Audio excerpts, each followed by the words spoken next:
Katulong. Katatapos na natin mag-live para makapag-share ng konting pang merienda blessings.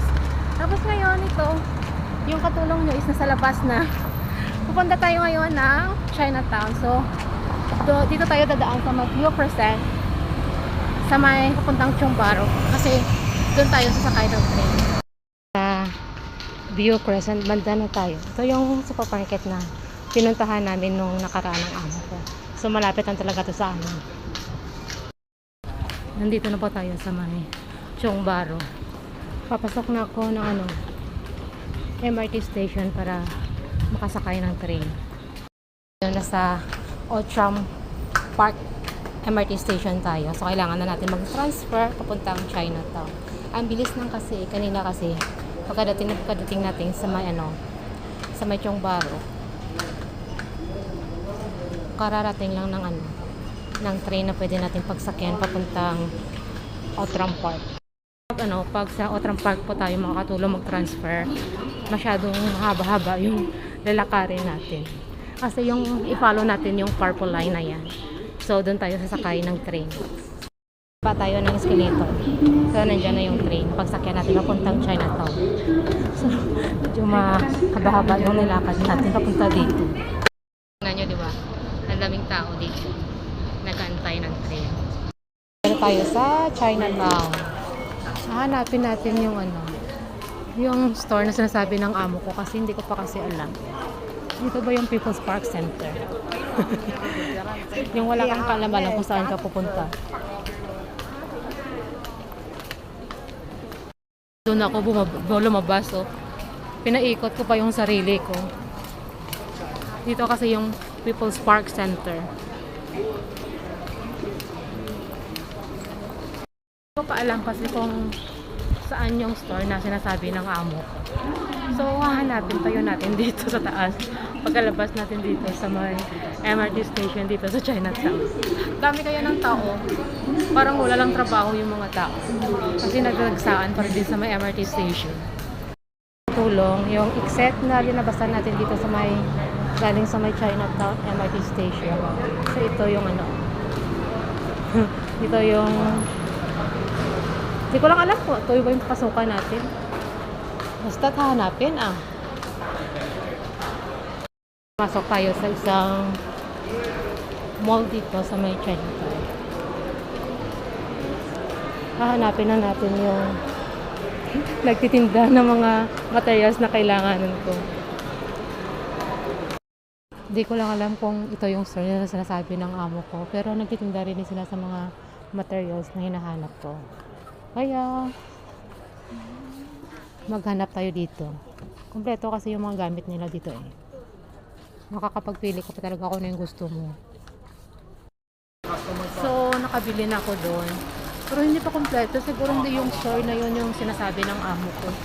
Kasi yung sinasabi niya kasi sa akin na picture, merong kulay blue na ribbon Pero yung pinasukan ko, puro pula lang. Wala ko nakitang blue na hinahanap ko.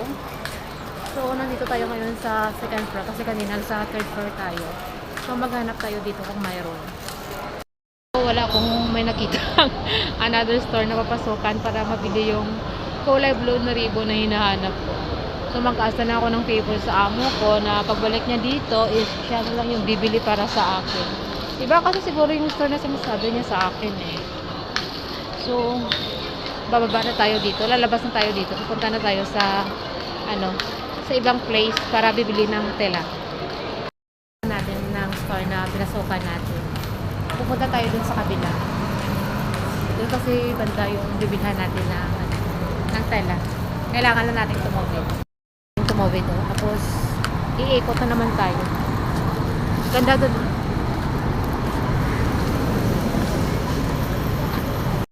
Tayo aakyat doon tayo sa taas kasi nasa second floor kasi yung nagtitinda ng mga tel.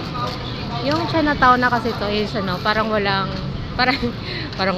talagang hindi talaga ito na-renovate. So parang look so old pa rin din yung mga building dito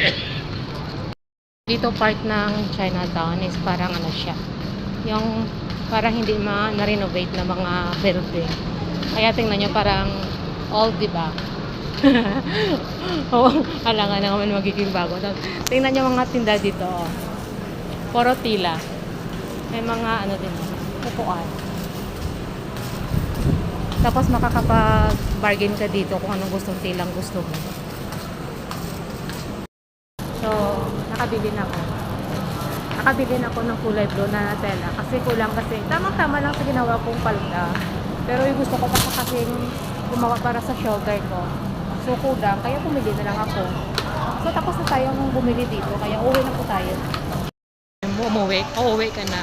Pero ang ending, pumasok ka pa sa may kabilang store. Kaya yung tuloy, napagastos na naman yung katulong mo. Pero okay lang para naman sa sarili ko. Tutuhanin ko na talaga to. Uwi na talaga ako. Mahirap na maubos yung bitbit kong pera. Para baka marami talaga yung bitbit. May tama-tama lang naman. Dito na ako sa may MRT station, Chinatown. Pabalik na naman sa Outram Park.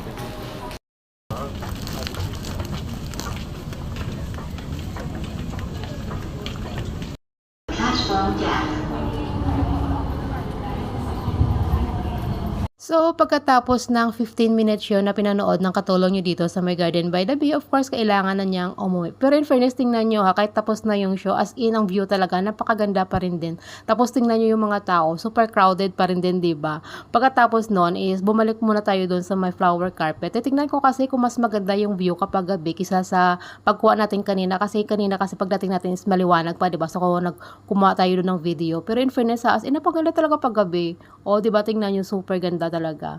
Tapos, pagkakuha natin doon ng konting video sa may flower carpet, of course, magpatuloy po yung katulong nyo sa paglalakbay, pauwi sa kanila.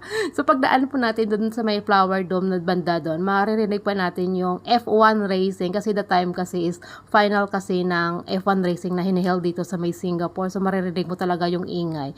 Gusto-gusto ko pa naman yung ingay ng mga sasakyan na yun. Kaya, of course, nakinig muna ako saglit, saka nagpatuloy sa paglalakbay ko. O, diba? Tingnan nyo, ginabi na talaga yung katulong nyo. So, talagang on time talaga natapos yung 15 minutes yun na pinanood natin. So, nag-start ng 7:45, nag-end ng 8 o'clock. O, diba? So, ito na, dito na tayo dadaan papunta doon sa may MRT station na pagsakyan natin dito sa may Garden by the Bay.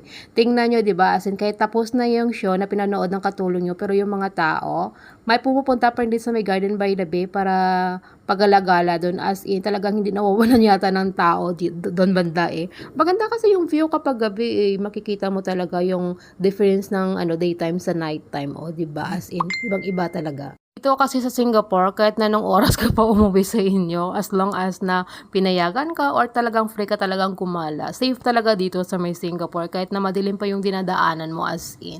Tapos yung transportation dito, hindi ka talaga mahihirapan kasi depende naman sa'yo kung ano yung gusto mong pagsakyan. Merong bus, merong MRT, merong mga taxi. Pero of course, mag-MRT po tayo kasi yun po yung kaya ng ating mga bulsa. Tapos yung bus kasi parang nag-change yung mga route dito dahil nga sa F1 racing na ginanap dito. So, nandito na nga tayo, pababa na tayo ng Garden by the Bay MRT station para makasakay ng train. Papunta na naman tayo sa may Outram Park. O, diba? Mabilis lang naman yung biyahe natin pauwi galing dito sa may Garden by the Bay papunta sa amin kasi nga 'di ba train lang naman yung sasakyan natin. So pagsakay natin dito sa may Garden by the Bay, yung train na pinagsakyan natin is konti lang yung pasahero. Talaga malaki talaga yung pinagkaiba nung pag-transfer natin doon sa may Outram Park papuntang Chungbaro. Kasi pagpasok natin sa train as in nagsisiksikan pa rin din yung mga pasahero kasi sobrang dami pa rin din. So okay lang naman kasi one stop lang naman yung yung pagtravelan ng katulong nyo galing Outram Park to Chungbaro lang naman. So ito na nga nandito na siya banda sa my View Crescent. So pauwi na yan yung katulong nyo sa kanila kasi nga malapit na lang doon. Kasi nga walking distance galing Chungbaro papunta sa amin. Tapos mga 9 o'clock ako dumating sa may bahay. Kaya hanggang dito na lang ako. Babush! Dito na ako katulong sa my View Crescent. Nakabalik na po ako.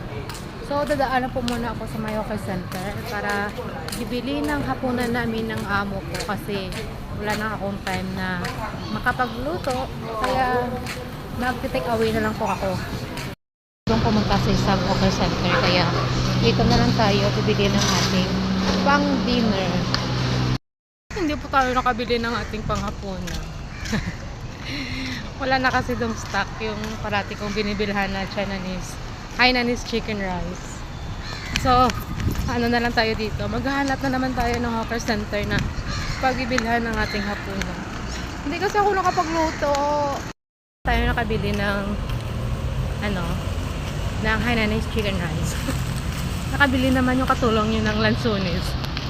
Bumili lang ako ng 1 kilo. Kasi 1 kilo kasi is $2.